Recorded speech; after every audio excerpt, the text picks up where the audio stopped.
Pakinggan natin, yung kanyang pakinggan. mga Kung ano yung sasabihin ni Bongbong Marcos.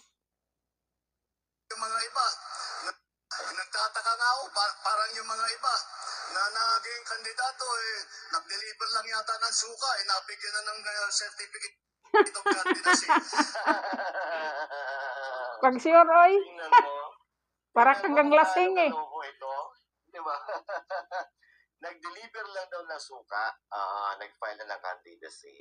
Okay? Nagpapatawa So, naman to si natin, Bongbong at Marcos. hayaan natin ulit na taong bayan ang humusga. Ito po, sa PTV po yan ha, PTV, so ibig sabihin, pag-aari po ng gobyerno, yung page na yan. Ituloy natin ang kanyang mga sinasabi. Pero, parang stress na stress yan ha.